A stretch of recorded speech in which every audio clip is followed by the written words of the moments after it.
Pues muy buenas tardes desde la capital española, Madrid. Mi nombre es David Henneberger, soy el director de proyectos de la Fundación Friedrich Naumann para la Libertad aquí en España. Desde aquí manejamos nuestros proyectos en España, Italia y Portugal, y también estamos lanzando un proyecto de diálogo en el Mediterráneo. Hoy os invitamos a participar en este debate tan importante sobre el sistema de pensiones en España. Hemos lanzado un reporte, un estudio conjunto con el Instituto Juan de Mariana y la Fundación Civismo para subrayar la importancia y la urgencia de contribuir con reformas profundas en esa área. Como todos sabemos, la demografía, no solo aquí en España, sino en muchos países desarrollados, no juega en favor del sistema de pensiones públicas, público, porque hay mucha gente ya senior y muy pocos contribuyentes en relación a eso, y la situación en las próximas décadas va a empeorar más aún. Estamos muy felices y agradecidos que esta tarde nos acompañan el consejero de Hacienda de la Comunidad de Madrid, Javier Fernández Laschetti, y el diputado aquí de la Asamblea madrileña por parte de Ciudadanos, Enrique Martínez Cantero, porque es sumamente importante que cualquier reforma en el Parlamento o en la sociedad, en esa área específica, tiene un profundo apoyo multipartidario. Son reformas tan impactantes y profundas que cualquier reforma requiere el apoyo no solo de la derecha o de la izquierda, sino realmente de una gran mayoría en el Congreso español en ese caso, pero lo mismo aplica para cada parlamento, digamos, donde se tienen que plantear esas reformas. Entonces, muy bienvenidos otra vez. Os deseo una interesante discusión y otra vez también muchísimas gracias a nuestros ponentes que nos acompañan esta tarde. Muchísimas gracias.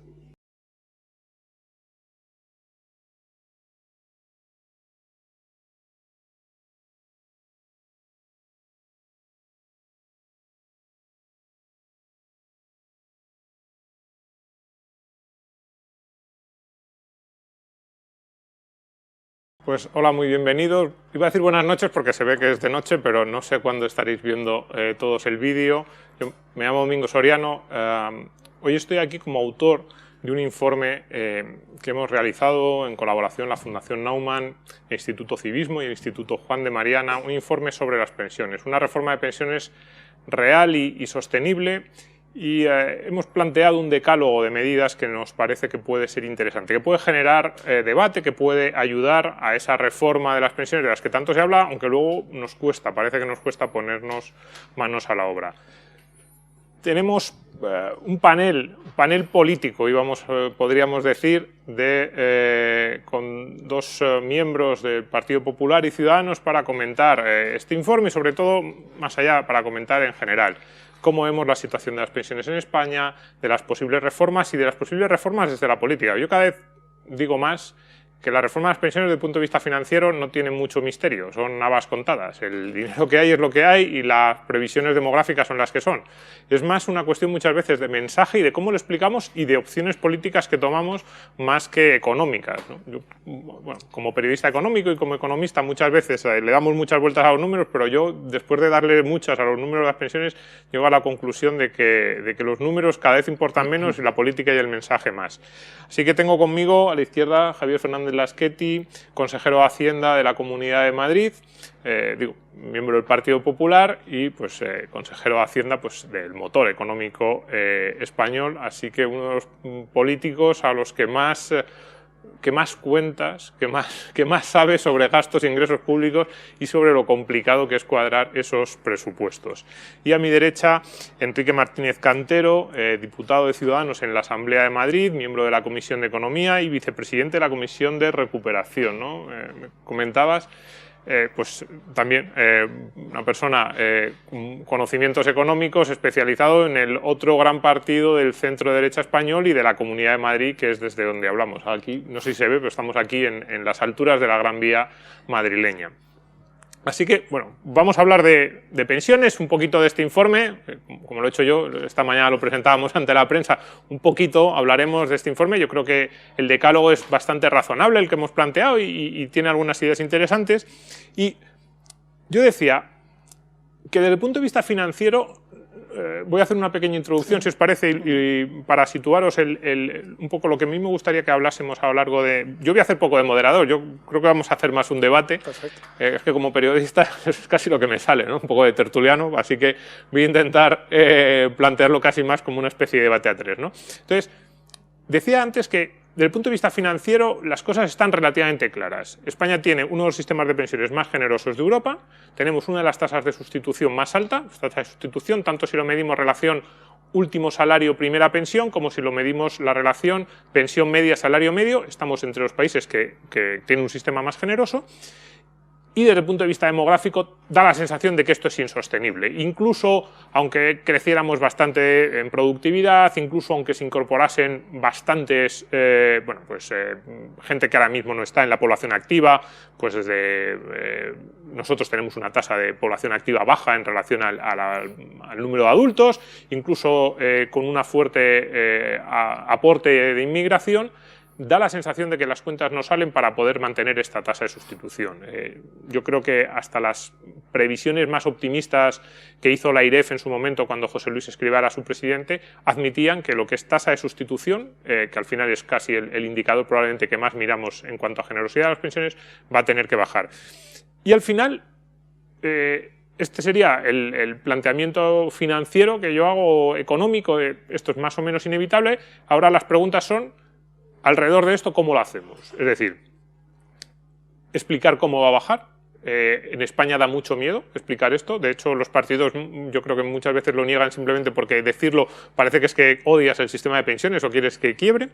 Luego, en segundo lugar, ¿cuánto tiene que bajar? Y para eso hay dos variables importantes. ¿Cuántos ingresos le llegan al sistema de pensiones? Y ¿cuánto del resto de los presupuestos generales del Estado dedicamos a las pensiones? Porque al final esto es una opción política. Yo decía esta mañana en la rueda de prensa que si quisiéramos doblar mañana las pensiones, las podríamos doblar. Es decir, ahora mismo nos gastamos, incluyendo clases pasivas, algo más de 180.000 millones de euros. Eso es lo que hay puesto en los presupuestos generales del Estado del año que viene, 2021.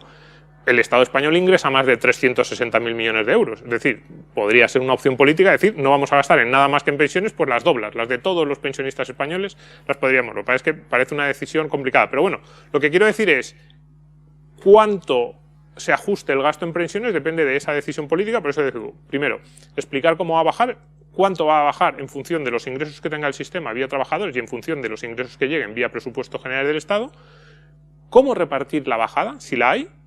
Es decir, si solo tiene que afectar a los pensionistas del futuro, a partir de qué año, si va a ser una bajada gradual. Hemos visto reformas, la de Suecia se pone muchas veces como ejemplo, que lo que hizo fue desde mediados de los años 90, ir rebajando poquito a poco las pensiones, tanto de los pensionistas que ya estaban, aunque hubo un periodo de acomodación bastante amplio, pero también ellos, digamos, también les afectó, y sobre todo de los pensionistas que iban luego a ir sumándose. Fue una reforma muy paulatina y hemos visto situaciones en las que los ajustes se hacían de un día para otro. El ejemplo más claro es Grecia. Probablemente pensemos, bueno, pero es que Grecia no lo querían así, pero les llegó y no tuvieron otro remedio y tuvieron que hacer reformas de un día para otro del 10, 15, 20, 40% menos de pensiones, y solo afectó a unas cohortes, a otras pues ya lo habían pasado. Y luego la última pata, que sería cómo plantear esquemas de ahorro alternativos, porque al final, tanto si uno piensa que las pensiones públicas van a mantener la generosidad de ahora, y el sistema va a mantener los mismos niveles de sostenibilidad que ahora, por utilizar esa palabra a mí no me gusta mucho. Pero tanto si uno lo cree como si piensa que va a ser un desastre y que dentro de 20 años está en quiebra, apoyar el ahorro es bueno. Quiero decir, tanto si las pensiones son altas como si son bajas, el hecho de que el ciudadano que se jubila tenga ahorro propio, pues le va a ayudar. Así que alrededor de todo esto me gustaría plantear el debate y pues empezaría con el tema quizás de la opinión pública. Ahí, yo periodista, vosotros políticos, ¿cómo veis? ¿Se puede explicar a los españoles que va a bajar la tasa de sustitución? Que es casi inevitable. ¿Hay alguien que se atreva a hacerlo? Quiero decir, incluso, por ejemplo, el ministro de Seguridad Social, que va a decir que le tengo manía, pero le nombro mucho, es que es el ministro del ramo, cuando ha planteado la subida de la edad de jubilación, tanto de la edad efectiva, en algún momento también se ha medio insinuado que a ver si a lo mejor la edad legal también la tenemos que subir, pero sobre todo la edad efectiva, que es de la que él habla. Dice, hombre, claro, si subimos las pensiones no tendremos que hacer recortes. Y yo lo digo muchas veces, a ver, si tú subes la edad de jubilación de alguien de los 62 y él pensaba jubilarse a los 67, eso es un recorte manual. Le estás obligando a pagar 5 años más para pagarle 5 años menos. Más recorte que ese no puede haber. Y sin embargo nos cuesta mucho decirle a la gente, mira, sí, es inevitable que tengas que cotizar 5 años más para cobrar 5 años menos.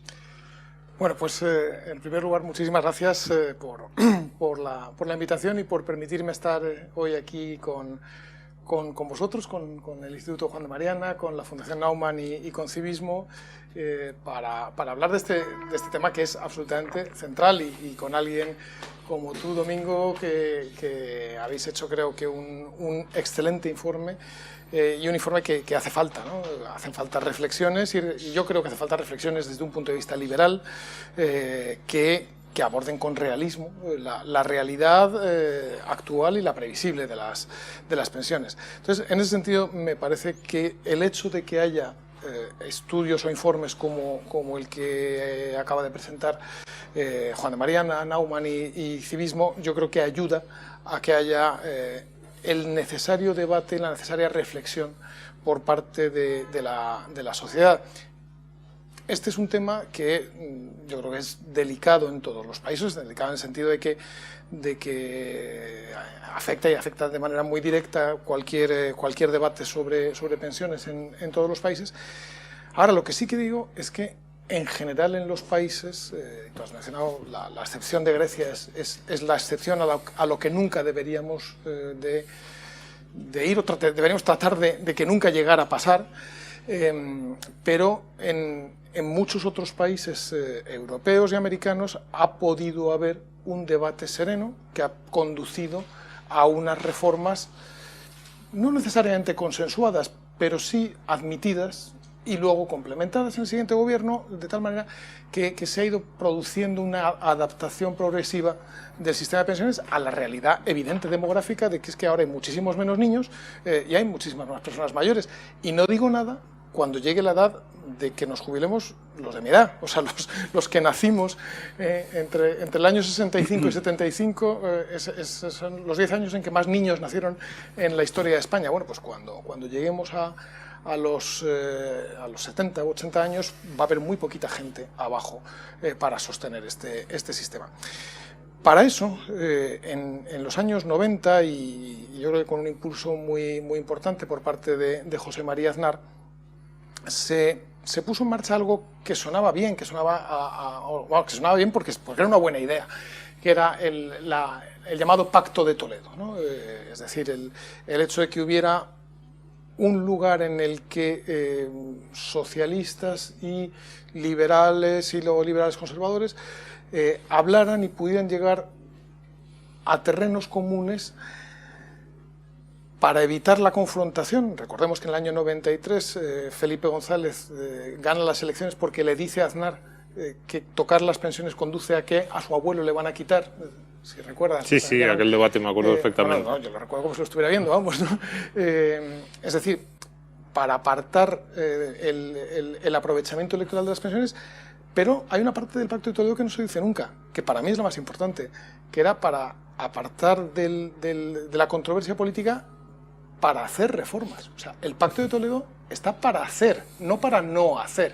Y desgraciadamente creo yo que en los últimos años, y hablo de los últimos años, década y media, más bien la tendencia de los partidos en el Pacto de Toledo, y debo decir, porque esa es la realidad, principalmente los partidos de la izquierda, ha sido bloquear que haya ningún tipo de reforma, lo cual es una actitud, yo creo, que suicida. Es decir, quien desee lo mejor para los pensionistas actuales y futuros debe clamar por reformas, no por no reformas, porque si no se hacen reformas iremos a una situación horrible. Y en ese sentido, yo lo que siento es que muchas veces lo que vemos es que en España lo vemos en esto como lo vemos en sanidad, una izquierda política, un partido socialista, ahora Podemos, y toda esa izquierda mediática que le rodea, que es sin duda la más inmovilista, la más retardataria, la más retrógrada de toda Europa. No es como la izquierda holandesa, sueca, alemana, británica, que también es de izquierdas, pero sabe hacer cuentas, sabe hacer números, y sabe ver que o hacemos reformas o el sistema de pensiones va a tener un problema muy serio. Correcto. Y no sé cómo se ve desde Ciudadanos, porque Ciudadanos llega al Pacto de Toledo cuando ya lleva 20 años el Pacto de Toledo. Yo el Pacto de Toledo tengo que decir que confío poco, tirando a poco. También he estado en muchas comisiones del Pacto de Toledo. A ver, yo mi experiencia en estos 10 últimos años. 2011 planteó una reforma el PSOE dolorosa, de reforma en las reglas paramétricas. El PP vota en contra. A mí me parecía una reforma razonable porque había que recortar el gasto. En 2013 el PP planteó una reforma muy sensata. Los dos índices, tanto el índice de revalorización como el factor de sostenibilidad, me parecían imprescindibles. Incluso discutiendo, a lo mejor decimos, venga, pues el índice de revalorización lo cambiamos por otro índice a lo mejor más sencillo de explicar, pero un poco en esa misma línea. El PSOE vota en contra. Ciudadanos, que llega desde fuera, yo esto lo he discutido también alguna vez, por ejemplo, con Luis Garicano, y yo creo que con Toni Roldán también. Ciudadanos llega en 2015-2016 y plantea una serie de reformas desde el punto de vista económico muy interesantes. Yo me acuerdo de aquellos actos de Garicano con Rivera por aquí, en alguno de los teatros aquí de la Gran Vía, presentarnos reformas del mercado laboral, aquella reforma del gasto público en la que planteaban nuevos como redes de innovación que sustituyeran al gasto en infraestructuras, que luego le causó muchos dolores de cabeza a Garicano por aquello que dijo de que menos sabe y más investigación y esas cosas. Y sin embargo yo he hablado muchas veces con los responsables de Ciudadanos y les digo, donde menos os habéis metido es en donde las pensiones. Y me han dicho, sí, o sea, el programa económico de Ciudadanos donde menos detalle había. Y fue un partido que, sobre todo en esos años, dijo, vamos a tratar de plantear reformas con detalle y incluso metiéndonos en algún berenjenal. Y sin embargo en este dijeron, no, en este no nos metemos. Por eso digo que es complicado, yo lo sé. No sé. Por eso decía que la primera pregunta es sobre cómo se le explica a los ciudadanos que esto que nos da tanto miedo, en realidad hay que tocarlo. Sin duda. Bueno, pues muchas gracias, lo primero, Domingo, por la invitación y enhorabuena, efectivamente, a la Fundación Naumann, a Civismo y al Instituto Juan de Mariana porque coincido con el consejero en que es un excelente documento para la reflexión con 10 propuestas que, como anunciáis, pues efectivamente sirven para la reforma y la sostenibilidad del sistema, ¿no? Luego hablaremos de qué quiere decir sostenibilidad, que has dicho que era una palabra que no te gusta, y puede ser interesante que le dediquemos un tiempo a qué hay detrás de esa palabra, ¿no? Y coincido con dos cosas que habéis dicho en las intervenciones anteriores. El consejero hablaba de que era un pacto, el Pacto de Toledo, para las reformas, indudablemente es para las reformas, y Domingo nos avisaba, ¿no?, de ese riesgo, de esa sombra gris que es Grecia, ¿no? Y yo diría, para que hagamos las reformas, para que no nos las hagan, ¿no? Ese es el objetivo que tenemos que perseguir, ser capaces de hacer las reformas, ahora que estamos en estas fechas en las que constantemente hablamos de fondos europeos y se habla de inversión, sin duda muy importante, pero es que además de las inversiones hay que hacer las reformas, ¿no? No vale una cosa sin la otra, y por desgracia la situación de España en cuanto al cumplimiento de las reformas que nos piden desde los semestres europeos pues va muy por detrás, y una de las que nos piden precisamente es la reforma de las pensiones. Bueno, ¿cómo explicamos esto a la ciudadanía, ¿no? Preguntabas. Es un elemento en el que creo que hacéis hincapié en el informe, y creo que es importante, y creo que hay que contextualizar el debate todo lo que podamos, ¿no? El consejero lo ha contextualizado muy bien en el ámbito nacional. Yo me voy a permitir contextualizarlo en el ámbito global, ¿no?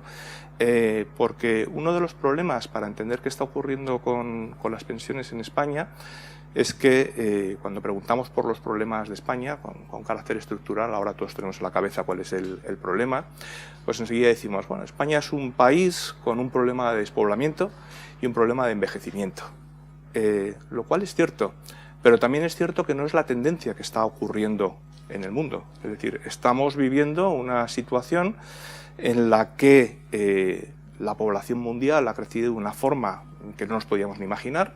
Es decir, simplemente decir que en los últimos 20 años la población mundial ha crecido tanto como desde que el Homo sapiens emprendió su primera globalización y pasó de África a Europa hasta el año 1800. Es decir, en 20 años hemos crecido tanto como desde el inicio de la humanidad hasta el año 1800, ¿no? Y además con unas pirámides de población que no son la española ni la europea, son pirámides de población perfectas como las enseñaban en el colegio, ¿no? Y en ese contexto global, bueno, pues tenemos un microcosmos de 300 y pico millones de habitantes que somos Europa, en lo que se está produciendo lo contrario. Pero yo creo que es importante que a la hora de abordar estos asuntos, y más como liberales, que huimos, ¿no?, de la tendencia que pretenden algunos de volver a la autarquía y de mirar hacia adentro, tenemos que mirar hacia afuera y ver qué es lo que está ocurriendo, ¿no? ¿Y esto qué es lo que quiere decir? Pues lo que quiere decir es que este crecimiento disruptivo de la población y de la esperanza de vida lo que nos lleva es a un incremento igualmente disruptivo de determinados bienes, pues como la energía o como el agua, y determinados servicios como la educación, como la sanidad, como el cuidado de los mayores y como las pensiones. Y que las dos puntas del iceberg que solemos ver, probablemente porque se pueden parametrizar y hacer análisis matemáticos, como bien decías, este es un tema matemático al final, es el cambio climático por un lado y por el otro lado, efectivamente, el sistema de las pensiones, pero nos pone ante otros retos, ¿no? Y por poner alguno, esto lo que quiere decir es que emocionalmente cómo se van a tomar las decisiones. Mientras que en la India, por ejemplo, van a estar tomando las decisiones personas de 20 o 30 años, en Europa las vamos a estar tomando personas de 60 años, ¿no? Entonces yo creo que es importante contextualizar todo esto y después, efectivamente, explicar que tenemos que competir en ese mundo y que con el sistema que tenemos actualmente, pues difícilmente vamos a tener la competitividad que necesitamos. Sí, bueno, sostenibilidad podemos hablar. ¿Qué significa sostenibilidad? Hoy me preguntaba uno de mis compañeros que en la rueda de prensa, ¿cuándo vamos a asistir al colapso del sistema de pensiones? Y yo decía, a ver, el sistema de pensiones lleva colapsando 40 años. Quiero decir que las reformas, hablamos de reformas pues, son recortes. Quiero decir, cada vez que reformamos las pensiones lo que hacemos es hacer el sistema menos generoso de lo que era antes de esa reforma. No hay que engañar a la gente. Hacemos que sea más complicado, endurecemos las reglas de acceso a la pensión pública. Eso es lo que han hecho todas las reformas, desde las que le costaron huelgas generales a Felipe González hasta la de 2011-2013. Entonces, sostenibilidad en realidad, o el colapso que me preguntaba yo el compañero, yo le decía, es que no sé lo que significa el colapso. Ahora mismo un pensionista que se jubile con las reglas actuales, que son las que marca la reforma de 2011 en ese proceso paulatino hasta 2027, tiene una pensión más baja de la que habría tenido cuando él empezó a trabajar en los años 70 o en los años 80. Las reglas que él tenía en los años 80, cuando él era un trabajador de 20 y tantos o 30 y tantos años, eran reglas muchísimo más generosas, y si ahora cobra 1.500 euros al mes, con esas reglas probablemente estaría cobrando 2.000 euros. Eso, no sé si lo podemos llamar quiebra del sistema, yo lo llamo quiebra, pero más allá de eso es sostenibilidad, simplemente es que vamos a ir endureciendo las reglas. Entonces, ¿qué nivel de endurecimiento nos podemos permitir? ¿Hacia dónde vamos? Ahora mismo el factor de la tasa de sustitución que decíamos antes en España es el 75-80%, dependiendo de cómo lo midamos. En Alemania, estamos aquí con la Naumann, en Alemania está en el 50%. Ahí, que esto también es muy políticamente impopular, pero claro, los países que nos están avalando y que nos van a prestar el dinero de esos fondos de recuperación tienen en la principal partida del estado del bienestar, que es las pensiones públicas, y además Alemania en concreto tiene un sistema muy parecido al nuestro desde el punto de vista filosófico, tema de reparto y contribuciones puro, pues tiene una generosidad 25 o 30 puntos inferiores a la nuestra. Esto, claro, un señor de Stuttgart que nos esté viendo ahora, pues dirá, oye, que con mi dinero vais a empezar a hacer carreteras y vais a empezar a hacer cosas y yo que tengo una pensión 25 puntos inferior en tasa de sustitución a la de un pensionista español, pues no me parece normal. Yo no sé esto como en ese contexto global europeo, claro, cómo se puede defender. Y tienes toda razón. A ver, porque en sustancia no se ha llegado a hacer ninguna reforma real del sistema de pensiones. En sustancia esto es lo que viene desde hace 40 años y más, retocado eso, en unos casos pequeños retoques, en otros casos grandes retoques, pero lo que no ha habido es ningún salto de modelo ni ninguna novedad sustantiva de aportación al modelo y con muchas idas y vueltas, y yo soy el primero que creo que fue un error por parte de mi partido que en el año 2011 no respaldáramos una reforma que era absolutamente necesaria, la que se hizo antes de que llegara Rajoy al gobierno, ¿no? Pero también me parece que lo que hay es que por parte de de una corriente dominante, de una mainstream política y mediática y de opinión en España, como una especie de menosprecio del ahorro y creencia casi de fe del carbonero en que el sistema público nos salvará a todos, cuando debía ser más bien al revés. O sea, yo creo que la actitud sana debería ser recelo de lo que viene del Estado, que nunca sé quién me lo va a toquetear de aquí a que me jubile, y en cambio que me ayuden a que yo mismo pueda ocuparme de mis propias necesidades en el futuro, ojo, y por supuesto con un sistema para ayudar a los que necesitan ser ayudados, ¿no? Entonces, en ese sentido me parece que lo que vendría bien es todo lo que signifique poner en valor, pero poner en valor moral, o sea, halagar públicamente al que ahorra, ¿no? Y hay alguna idea en el informe que habéis presentado que yo creo que está muy bien, o sea, que es la visibilización, que se vea desde la nómina, en lo que significa salario bruto y salario neto, hasta la posibilidad de uno de acceder, más luego sistemas complementarios que me imagino que hablaremos ahora. Pero yo creo que lo que hay es falta de ver el ahorro como algo no solamente positivo, no solamente como una cosa que les pasa a uno, sino como algo que debería todo el mundo tratar de hacer en la mayor medida posible, ¿no? Sí, nosotros hemos planteado dos reformas sobre el ahorro. Una sería ese segundo pilar de las pensiones del que tanto se habla, que son los planes de empresa, pues una reforma similar a la británica. ¿Para qué voy a decir que nos lo hemos inventado? Simplemente algo bastante parecido al sistema que se puso en marcha en el Reino Unido hace unos años. Yo creo que se debió poner en marcha hace 14, 15 años y definitivamente a principios de esta década, ¿no? Bueno, de la década pasada. Y básicamente consiste en que a cualquier persona que entre a trabajar, bueno, los que ahora mismo tienen un empleo, se le abre una cuenta de ahorro asociado al puesto de trabajo. Ahí se puede hacer además planes sectoriales, planes de empresa, específicos para los autónomos a través de las organizaciones de autónomos, y nosotros planteamos que haya como 4 vías de ingresos. Una, la seguridad social ahora, pues que pierda hasta 2 puntos de cotización, podría empezar con menos, pues con medio punto de cotización actual ahí. Otra, lo que sería vía presupuestos generales del Estado, rebaja pues, de algún otro de los impuestos también, pues en un equivalente a la seguridad social. Otra, el trabajador, y otra, la empresa, que aportase la empresa pues el equivalente. Planteábamos pues eso, hasta 2 puntos de cotizaciones sociales, hasta 2 puntos de la cotización por desempleo. En el informe creo que esa vía vía presupuestos, vía del resto del Estado por las cotizaciones de desempleo, recorte 2 puntos que aportase la empresa y 2 trabajador. Que decimos claramente que además esos 8 puntos, si son muy ambiciosos ahora mismo, que lo entendemos, que podría ser pues empezar por medio punto de cada una de esas 4 patas y ya son 2 puntos.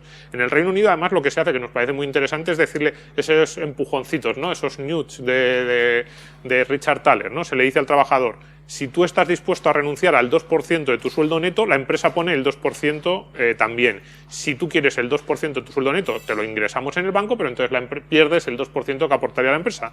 Y por defecto, el trabajador está asociado a esos planes. Y están funcionando de maravilla. Más del 90% de los trabajadores británicos han aceptado la opción por defecto, están encantados.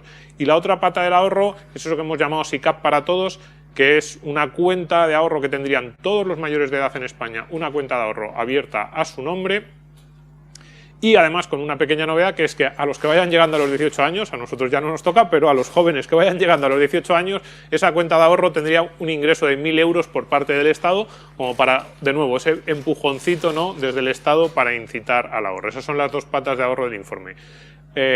Yo no sé, a mí también me parece que es una de las revoluciones que habría que plantear, la revolución del ahorro y de que no sea algo maldito. Vosotros como políticos, yo no sé cómo lo veis, en España normalmente se le pregunta a los políticos si tiene un plan de pensiones y se pone a temblar y casi le da vergüenza reconocer que sí, como si fuera algo malo. A mí es algo que siempre me ha llamado mucho la atención. ¿Por qué los políticos compiten por explicar que ellos, si tienen un plan de pensiones, es porque se lo abrieron en la empresa, pero que él no quería casi ahorrar? Casi acaban diciendo esto en las entrevistas, no sé muy bien por qué. Bueno, pues empezando por esto último, yo diré que soy político desde hace un año, así que no puedo contestar como político y tengo que contestar que no tengo un plan de ahorro. Y me avergüenzo de no tenerlo. No me avergonzaría de tenerlo, sino al revés, ¿no? Y creo que es algo que es bueno que la sociedad pues vaya pensando en cómo quiere ahorrar y que contemple esta opción. Decías en la primera pregunta que no te he respondido, ¿no?, ¿cuál es la posición de Ciudadanos, ¿no?, que aparece en el ámbito nacional en el año 2014 con un pacto de Toledo, efectivamente, con muchos años, ¿no?, de funcionamiento? Bueno, pues asumir que efectivamente es un pacto para la reforma permanente del sistema de pensiones y venir a aportar una de las muchas cosas que podemos aportar, que es precisamente la dificultad tradicional de acuerdo que ha habido entre el PP y el PSOE en muchos ámbitos, lo cual es lógico en un sistema bipartidista, en el que las bisagras para llegar a entendimientos pues han sido los partidos nacionalistas, que precisamente, bueno, pues en este ámbito del sistema de pensiones, incluso lo que han planteado algunos es romper la caja única, y entonces lo que venimos es aportar un encuentro que permita esas reformas y desde luego que las permita desde una perspectiva liberal, que es la que nosotros mantenemos. Y desde esa perspectiva, por supuesto que estamos de acuerdo en que hay que fomentar el ahorro. Hay que fomentar el ahorro con la visión que debemos tener siempre de que ahorro es igual a inversión. Por tanto, hay que fomentar el ahorro para que el ahorro llegue a la inversión. Si fomentamos el ahorro y no llega a la inversión, no nos vale de nada. Y si llega a la inversión... Esa es una clave, perdón, muy importante. Totalmente. No solo por el empujón, sino porque, o sea, un país de ahorradores es un país que de repente empieza a tener más dinero en bolsa, de repente empieza a tener más dinero para los emprendedores. Hablamos mucho de emprendedores, oye, un emprendedor muchas veces necesita dinero. Es muy interesante porque es fundamental, no solo el ahorrador que ahorra para sí, sino cómo ese ahorro al final se acaba filtrando a la actividad productiva. Correcto, y efectivamente, eso, luego la inversión, que sea inversión productiva, ¿no? Es la segunda parte, que el ahorro pase a inversión y que la inversión sea productiva, ¿no? Y entendemos que en general los flujos de inversión ahora, pero muy en particular los relacionados con este ahorro, ¿no?, pensando a largo plazo, pensando en las pensiones, tiene que estar muy relacionado con lo que se denominan los criterios ESG, ¿no?, criterios ambientales, sociales y de buen gobierno corporativo, ¿no? Es decir, porque tenemos que asegurar, y ahí voy al término de sostenibilidad que decías antes, que el sistema es sostenible en todos los ámbitos, ¿no? En el caso de las pensiones, pues fundamentalmente desde el punto de vista social y desde el punto de vista económico-financiero. Y para eso estamos de acuerdo en que es necesario el ahorro, porque es lo que va a dar esa sostenibilidad social a la persona que lo está haciendo, es decir, va a tener de dónde tirar para vivir de una manera activa y exitosa los últimos años de su vida, y además es sostenible en el sentido económico-financiero porque aporta al sistema la necesaria robustez que necesitamos para que funcione, ¿no? Y se puede ahorrar de muchas formas. Entonces, bueno, pues efectivamente en esos paquetes de medidas iniciales, ¿no?, de los que hablabas, pues una de ellas que negociamos para los presupuestos del 2018 fue precisamente la rebaja fiscal a los mileuristas, que entre otras muchas cosas lo que hacía es que, si no recuerdo mal, aproximadamente 750.000 pensionistas dejaban de pagar IRPF. Bueno, pues eso es incrementar el ahorro. Incrementar el ahorro también a las personas mayores pues es hacer lo que ha hecho el Gobierno de la Comunidad de Madrid esta semana, en la que se ha anunciado pues la rebaja del abono transportes para las personas mayores, ¿no? Pues eso es ahorro también para esas personas, ¿no? Y por supuesto tenemos que lanzar un mensaje también macro, es decir, es difícil decir a cada español que debe ahorrar cuando tenemos una deuda pública, ¿no?, que supera el 100%.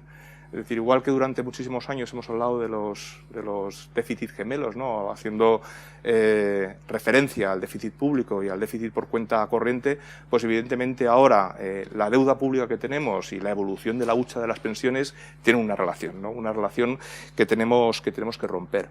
Y hay diferentes esquemas. El que proponéis vosotros, imitando ese modelo inglés, nos parece bien, nos parece un punto de debate atractivo. Tradicionalmente nosotros lo que hemos propuesto es la mochila austriaca, porque nos parece que de un lado a esa estabilidad macroeconómica le aporta, porque se sigue aportando, ¿no? esas cantidades tanto para la eventualidad del desempleo como para la seguridad de la jubilación, pero a la vez desde un punto de vista microindividual de la persona lo que fomenta es algo que nos gusta, que es la movilidad en el mercado de trabajo.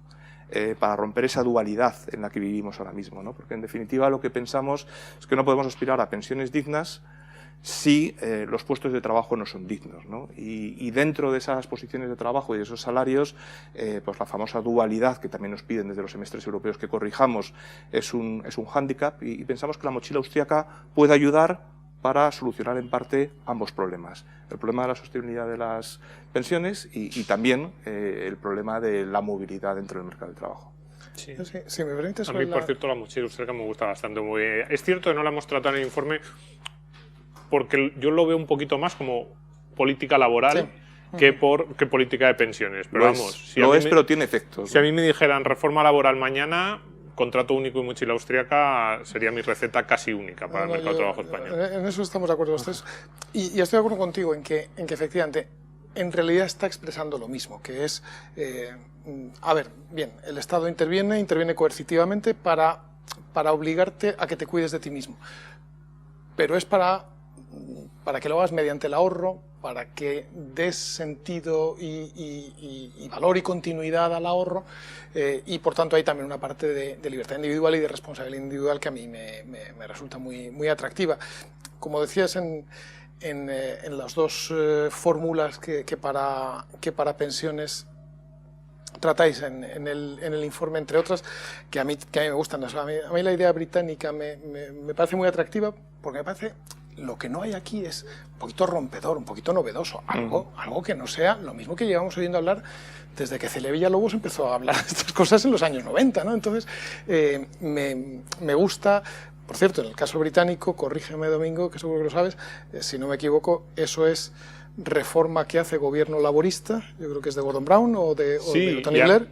Hay una comisión, pero efectivamente... Exactamente, y que se mantiene lo que impulsa el gobierno laborista, pero los conservadores encantados. Y nadie dirá que los laboristas británicos no son de izquierdas, son muy de izquierdas y son socialistas. Bien, bueno, pues hacen reformas en el sistema de pensiones dirigidas a ahorrar, ¿no? Y luego, esto que llamáis vosotros en el informe SICAP para todos, que yo creo que es una idea que a mí me es particularmente... me parece que sería una idea muy potente, fue una idea que Pablo Casado manejó hasta cierto punto muy similar en la última campaña electoral de generales, que era la idea de lo que decíamos, un ahorro blindado para la vejez, ¿no? Es decir, diga usted en qué lo quiere dedicar, no necesariamente en un fondo de pensiones. Usted dice si es en patrimonio inmobiliario o en un fondo de inversión de la naturaleza que sea, pero usted dice que eso es lo que se guarda para la vejez.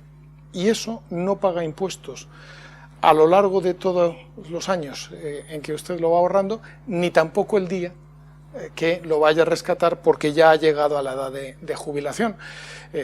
Y eso me parece muy importante. Por cierto, que a mí me parece además que introducir alguna figura de ese estilo, de un ahorro blindado o protegido fiscalmente, o sea, que no se lo coma Hacienda ni año con año, ni al final del todo el recorrido, como sucede ahora con los planes de pensiones, eso yo creo que tendría dos valores muy potentes. El primero era el que estaba diciendo antes Enrique, es decir, es meter dinero en el funcionamiento económico, en empresas que quieren crecer, ampliarse, pedir crédito porque quieren llevar su negocio más lejos o reformarse o cambiar, ¿no? Pero tiene otro efecto que yo creo que también es muy positivo, que sería el de la competencia. Claro, cuando no es el Estado el que te dice solamente le dejo que ahorre a condición de que sea en un fondo de pensiones que yo digo que tiene que ser así, así, así, pues claro, aparecería competencia, y al aparecer competencia aparecería sin duda una remuneración y una retribución y una rentabilidad muchísimo más alta. O sea, cuando ahora el gobierno dice, no, los fondos de pensiones tienen muy baja rentabilidad, entonces voy a hacer uno público. Pero hombre, por Dios, ¿cuándo se ha visto que un fondo público de cualquier naturaleza vaya a mejorar la rentabilidad de nada? O sea, puede usted decir, lo voy a usar para los que no tienen nada, bien, para eso puede que le valga, pero si es para mejorar la rentabilidad, meta competencia. Si metes competencia, seguro que va a subir la rentabilidad. Sí, a mí me da mucho miedo. No han dado muchos detalles, pero el fondo público, a mí me suena que es una forma que quieren financiar deuda, sinceramente. O sea, que quieren, o sea, en un momento, no estrictamente ahora, sino en la próxima década, que puede haber dificultades de acceso a los mercados, bien, pues si cada año hay unos cuantos miles de millones de euros en los que no tengo que pensar a quién se los coloco, pues se lo coloco a los trabajadores a través del fondo público, pues ya está. Sinceramente, eso es lo que a mí me suena. Pero me gusta mucho esta parte del ahorro que estamos hablando. A mí, quizás de la parte del decálogo de los que hemos planteado es la parte que más me interesa y que más hemos cuidado, porque además todas son compatibles. Quiero decir, esa mochila austriaca, si cada español tiene una cuenta de ahorro asociada a largo plazo, si un día se abre la mochila austriaca, pues el dinero de la mochila austriaca va ahí, incluso se puede parcelar en dos la cuenta, dinero específico de jubilación, dinero para tanto indemnización laboral como para incentivar movilidad laboral, etcétera. Pero básicamente lo que estás haciendo es más ahorro para todos. Lo que ocurre es que, a ver, ahí también tenemos que ser sinceros. Ese ahorro sale de, si es en el caso de la mochila austriaca, si es en el caso que nosotros planteamos, pequeños recortes en las cotizaciones, y el Estado tiene ya un problema importante de déficit.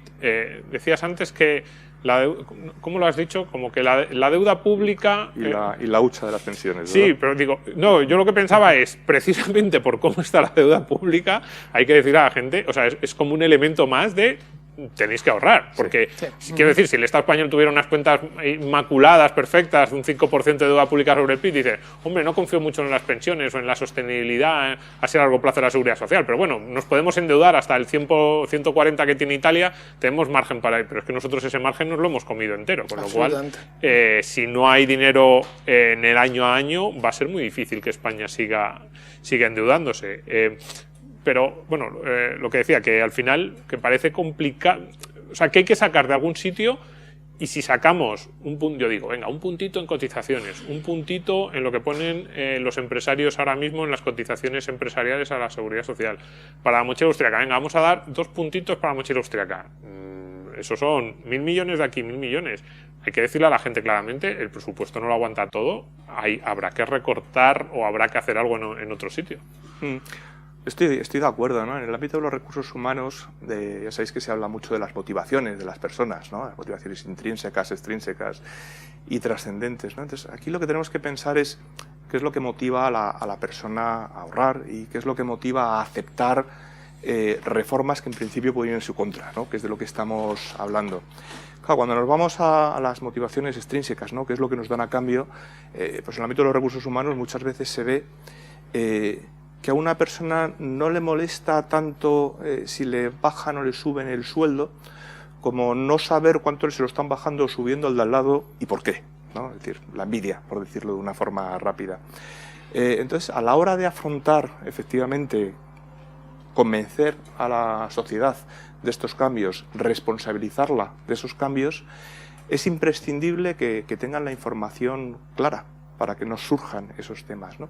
Y también es imprescindible que vean que es un esfuerzo por parte de todos, que es lo que tú estás diciendo, y aquí cada uno hace su parte, ¿no? Y entiendo que eso es fundamental. Como es fundamental también, y es una de las medidas que me parece más atractiva, a pesar de que aparentemente puede ser como más puntual, ¿no? O frugal de vuestro informe, que es la carta que hiciste a los 50 años, ¿no?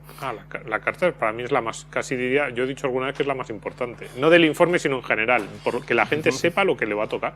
Pues coincido totalmente contigo, porque tiene que tener una doble función, ¿no? Una doble función de informar, por un lado, lo cual ya es importantísimo, y la otra es de responsabilizar sobre cómo van las cosas. Si me permitís un ejemplo, cuando se puso en marcha el permiso por puntos, una de las cosas que hace el director general de tráfico cuando una persona se saca el carnet de conducir es enviarle una carta y dices, aquí tienes tú la responsabilidad que implica ponerte al volante, ¿no? Todos los riesgos que eso implica, ¿no? Pues aquí, de alguna forma, yo diría que cuando una persona entra en el mercado de trabajo, a los 18, a los 23 o, por desgracia, en muchas ocasiones a los 30 años, debe asumir esa responsabilidad. Entonces, esa carta a los 50 nos parece muy bien.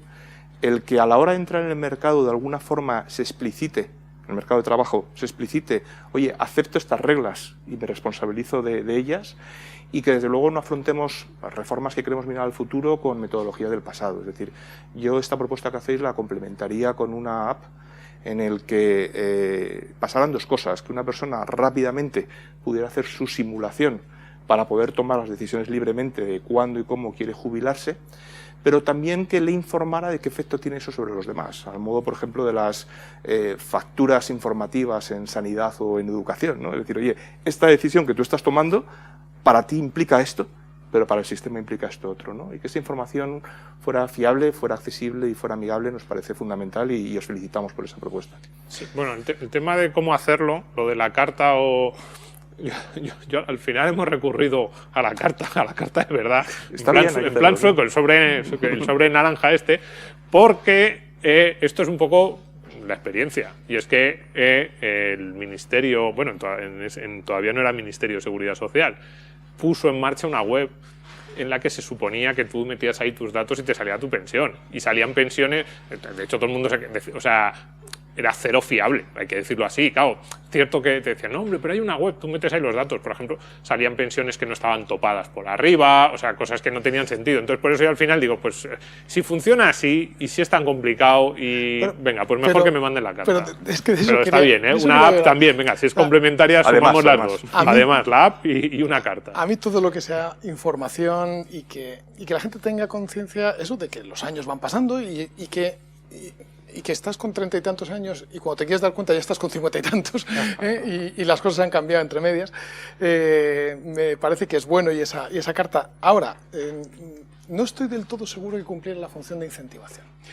Yo soy de los, no sé si son muchos o pocos españoles que más o menos una vez cada 6 meses entro en esa web de Tu Seguridad Social, y tal vez porque me fui de España de unos cuantos años, a un país que no tenía convenio de seguridad social con España, pero ya me acostumbré. Entonces entras. Y cuando lo ves, yo creo que te produce una sensación que no es del todo ajustada a la realidad, porque te dice lo que vas a cobrar. No digo si tiene errores, que si tiene errores entonces fatal. Yo creo que la información que vi no lo sabe, pero me da igual. Pero te da una sensación como de, bueno, entonces puedo confiar relajadamente en el sistema público, porque me va, ya está, ahí lo tengo, me lo está diciendo, ¿no? Incluso lo voy a imprimir, y no es verdad, es que sabemos que este sistema va a necesitar cambios, necesita reformas, porque es que si no, esa ya inexistente pirámide, al contrario, es una pirámide invertida de población, necesita complementos privados, necesita más competencia, necesita más ahorro, ¿no? O sea, yo creo que ¿qué incentivos tiene que haber para el ahorro? Pues el primero de ellos es como esa gran autora norteamericana Deirdre McCloskey, ¿no? O sea, elogiar las virtudes burguesas. Elogiemos las virtudes burguesas, empezando por la virtud del ahorro y de privarte ahora de algo pensando en que necesitaré algo de dinero en el futuro, y eso es una cosa muy sana, y eso necesita un elogio público, y un elogio, no digo de los políticos ni de nadie, sino en que en general en la sociedad exista. Y luego, en segundo lugar, yo creo que cuanto más dejemos entrar operación privada, no digo privatizar el sistema de pensiones, no estoy hablando de eso en este momento, estoy hablando de que cuanto más parte haya en el ahorro de operación a cargo de operadores privados, muchos más ideas ingeniosas de incentivo para el ahorro habrá, porque lo hay incluso para una cuenta corriente en un momento en el que están los tipos de interés negativos, pues cómo no lo va a haber si estamos hablando de... Por cierto, que aquí nadie está reflexionando la influencia que tienen en las pensiones un sistema financiero mundial que está vuelto del revés, en el que guardar dinero significa que te cuesta dinero, en vez de que te da dinero, ¿no? Sí, a ver, sobre el tema del ahorro, además, a mí una de las cosas que más me llama la atención es que los países que constantemente estamos poniendo como ejemplo son los que más ahorran. Es decir, los sistemas holandés y danés, y Holanda y Dinamarca son de los países que más nos dicen que nos tenemos que fijar, sobre todo en muchos casos desde la socialdemocracia más nos dicen cómo me gustaría a mí tener un sistema del bienestar como el holandés o el danés. En el tema de las pensiones están basados los dos en una parte similar a la no contributiva española, una especie de pensión de respaldo para todo el mundo igual o muy parecida, y la diferencia, lo que aquí entenderíamos como pensión contributiva, está basado en ese segundo pilar de ahorro a través de los planes de empresa. Y tienen unas tasas de ahorro, tanto los daneses como los holandeses. Cuando uno ve las estadísticas de la OCDE de ahorro, para pensiones, para instrumentos específicos para pensiones, que claro, eso puede distorsionar, porque a lo mejor aquí lo que en España está en fondos de inversión, que mucha gente lo tiene también para su jubilación, pero no cuenta en esas estadísticas. Pero claro, los holandeses y los daneses, como tienen esos planes de empresa, aparecen disparadas siempre, las barras, y es porque tienen eso.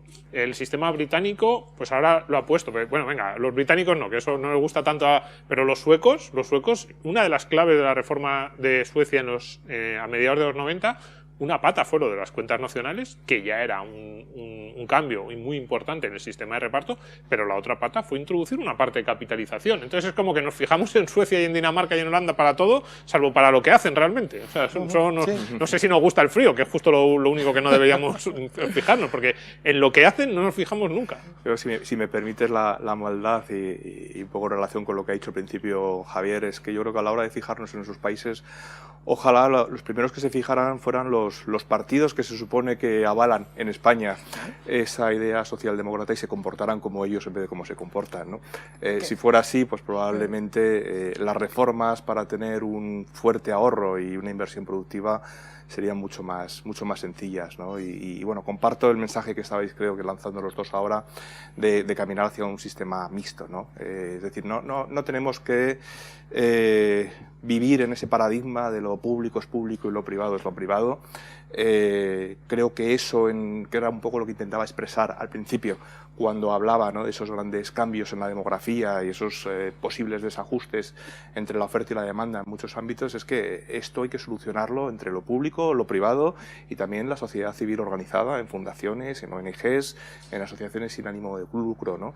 Y esto tiene que llegar también a la forma en la que canalizamos el ahorro y canalizamos el sistema de pensiones, y nos parece que hay que caminar hacia un sistema mixto. Y luego, por último, para terminar, casi vuelvo al principio, lo que decía antes, que esto no es un problema financiero, yo cada vez creo que es más un problema de comunicación y de que nos lo creamos.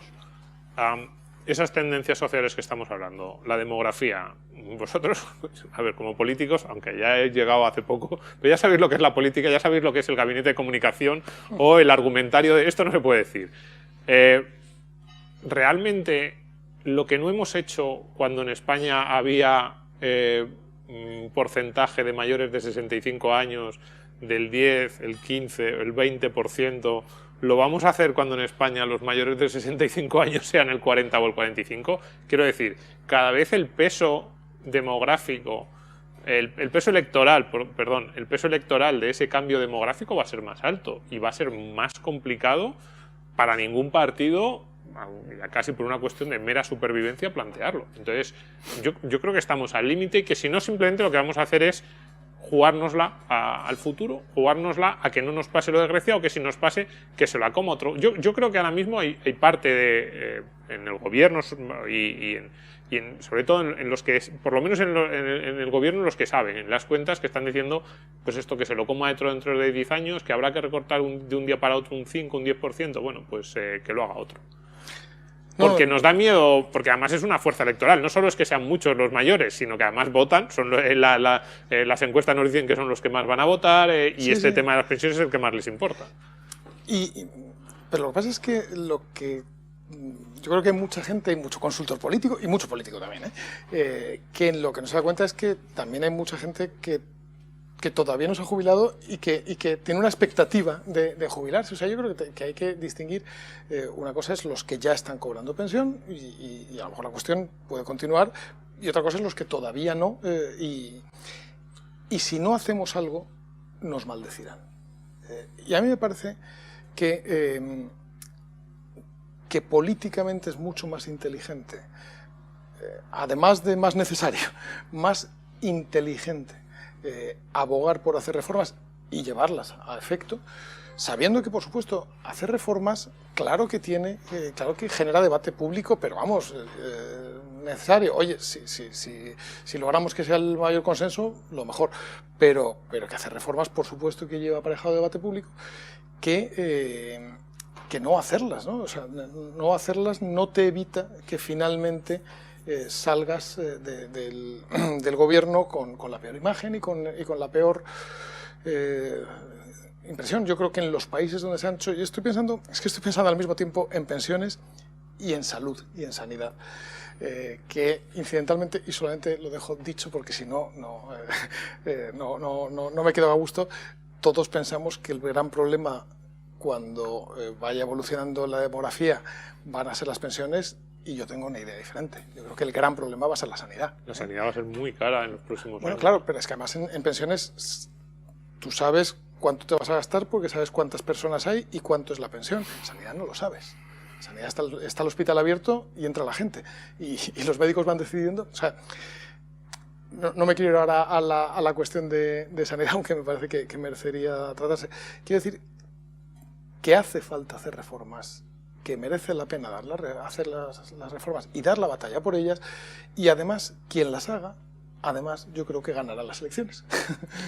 Sí, es cierto, fíjate, por ejemplo, en el informe que nosotros hemos planteado, del decálogo de propuestas, 9 son sobre las pensiones del futuro, solo hay una que encima muy matizada sobre, yo creo que debería pedírsele también a los pensionistas actuales un pequeño sacrificio en función de cómo evolucionarán las cuentas del sistema. Esto ni siquiera os lo voy a pedir que me deis vuestra opinión porque ahí sí que os meto en el lío, pero es curioso que casi todas las reformas que se plantean son sobre las pensiones del futuro, a partir de 2025, 2030, 35, pero la reacción viene de los pensionistas del presente. Yo no sé si eso, y ya por terminar, Enrique, si esto es una cuestión de que nos explicamos muy mal, si es que la gente tiene tanto miedo, que yo creo que el miedo en parte viene por no tener ahorro. Claro, si el 90% de tus ingresos llega a la pensión pública, cualquier cosa que suene a tocar la pensión pública, entras en estado de pánico, que ese es el problema para muchos jubilados.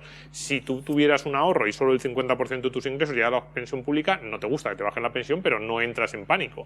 Yo creo que ahí es claramente uno de los problemas españoles. Pero está claro que no estamos sabiendo explicar que la mayoría de reformas afectarían a, pues eso, los pensionistas de 2025 o 2030, que encima son casi normalmente las que piden que hagamos, piden que hagamos esas reformas. Sí, pero fíjate, Domingo, que damos por hecho que le costaría mucho trabajo a los pensionistas actuales reducir su pensión, pero tenemos un ejemplo que desde el punto de vista humano nos resulta muy fácil de comprender, que no es otra de que no hay mayor generosidad que la de los abuelos y los padres hacia sus hijos y sus nietos. Tenemos el ejemplo de lo que pasó en la crisis financiera. Y lo que ocurrió en la crisis financiera es que los abuelos te dieron parte de su pensión para mantener a sus hijos y a sus nietos.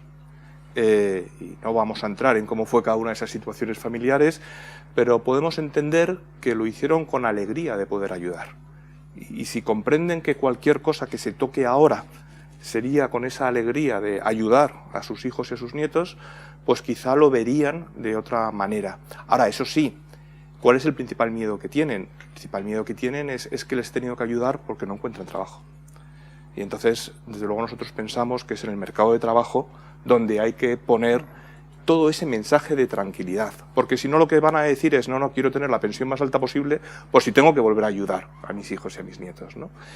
Y entonces, pues cuando vamos al mercado de trabajo, yo lo que diría también, por la situación que estamos viviendo, es que nos pongamos todos como objetivo la tasa de empleo y no la tasa de desempleo. Porque si no, podemos volver a caer en la tentación de los años 80, de que para reducir la tasa de desempleo, la tasa de paro, para que nos entendamos todos, una tentación es, oye, pues vamos a las jubilaciones anticipadas, ¿no? Y tenemos menos gente en el paro. No, lo que queremos es, en vez de movernos en las tasas de empleo en las que nos movemos, que son muy bajas, pues aspirar al 80% que tienen esos países a los que hacía referencia antes, ¿no? Por lo tanto, de un lado se puede apelar a esa solidaridad, ¿no? de arriba hacia abajo, pero hay que generar esa tranquilidad en el mercado de trabajo de que realmente las personas van a poder encontrar un trabajo con un sueldo digno para poder vivir bien y después aspirar también a una pensión digna. Y también pedirle un esfuerzo, y con eso termino, Domingo, a los que vienen más jóvenes, y es entender que España es un país maravilloso y tiene que ser también, y esa es nuestra propuesta, un país maravilloso, el país más maravilloso para tener hijos y para constituir familias, porque tenemos el entorno geográfico, tenemos el clima, tenemos la cultura. La pregunta que tenemos que hacer es qué tenemos que cambiar para que realmente lo que soluciona esto, que es un índice de natalidad mayor, lo revirtamos y que realmente España se convierta en ese país que queremos que sea el país más maravilloso del mundo para tener hijos y para tener familia. Correcto. La parte del mercado laboral me parece fundamental. Yo el otro día ya cerramos con esto, pero el otro día hablando sobre pensiones en el trabajo, decía que si yo fuera egoísta, desde el punto de vista de quiero asegurarme mi pensión pública, lo que me gustaría es que España se convirtiera en la Irlanda de los años 80 y 90. Es decir, como yo voy a cobrar la pensión en el año 2050, digo, ¿qué tendría que pasar ahora en España? Que nos convirtamos en Irlanda, un país que era uno de los más pobres de la Unión Europea hace 30 años, se puso a crecer y ahora es el más rico de la Unión Europea junto a Luxemburgo. Si nosotros consiguiéramos eso desde 2020 a 2050, a mí mi pensión pública me preocuparía mucho menos, porque efectivamente con un mercado laboral tan funcional, con tanta generación de riqueza, tanta inversión extranjera que ha llegado a Irlanda, pues hombre, te preocupa, probablemente te baja algo la tasa de sustitución, te preocupa bastante menos, tú has podido ahorrar, has tenido sueldos más altos, así que estoy completamente de acuerdo que, a ver, es que un sistema de reparto consiste en que los trabajadores actuales pagan las pensiones actuales, con lo cual es que es de manual, o sea, o funciona el mercado laboral o no hay sistema de reparto. Pues con eso terminamos. Muchísimas gracias a los dos. Espero que os guste, que os haya gustado el debate y que os haya gustado también el informe. Y si no, ahí lo tenéis, ya digo, el informe que hemos presentado, la Fundación Naumann, Civismo y el Instituto Juan de Mariana, una reforma de las pensiones real y sostenible, un decálogo de propuestas que creemos que pueden ser interesantes para el debate en los próximos años. Muchísimas gracias a los dos y hasta Gracias. ahora. Gracias.